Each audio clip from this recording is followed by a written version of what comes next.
Statements today in the trial of a Rockdale County Sheriff's deputy facing 3 counts of felony aggravated cruelty to animals.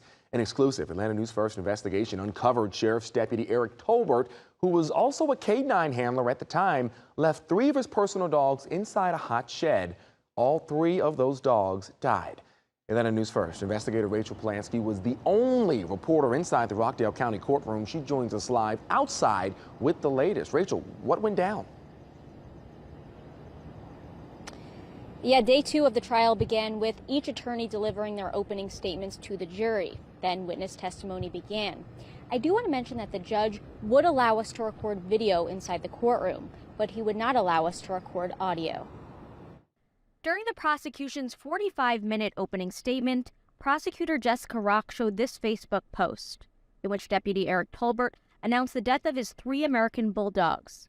She went on to show various photos of these dirty crates, lined with feces and mold, the same crates where Tolbert's 3 dogs died just days earlier. She explained that throughout the next few days, the state would prove that Deputy Tolbert did not provide adequate ventilation or sanitary conditions for his dogs. The defense then presented its opening statement, led by attorney Melinda Johnson, who said Deputy Tolbert's dogs were like his family, and he became depressed after they died, adding that they were not neglected, abused, or mistreated. After the opening statements were completed, the prosecution called Rockdale County investigator Colleen Jones to the stand, as she was the one who investigated the case. Much of the prosecutor's questioning was spent showing photos and videos from investigator Jones' officer-worn body camera. The same video Atlanta News First Investigate showed you last September, detailing her initial interaction with Deputy Tolbert through a Ring doorbell camera.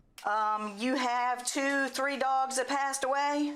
Yes, I do. Okay, where are those dogs? I didn't have a way to bury them, so I trashed them. You did what with them? Put them in the trash. The defense then began its cross-examination of investigator Jones, with much of the questioning focused on another one of Tolbert's personal dogs, pictured here, who is still alive and who was not immediately removed from Tolbert's care following the deaths of his other dogs. The prosecution then called a number of other Rockdale County Sheriff's employees, including Sergeant Jeff Peak and investigator Patsy Blanchard. And witness testimony will continue tomorrow. So far, we've heard from 5 witnesses, all of which have been Rockdale County Sheriff's employees. And we know that Sheriff Eric Levitt is also on the list of potential witnesses. Reporting live from Conyers tonight, Rachel Plansky, Atlanta News First. Rachel, thank you.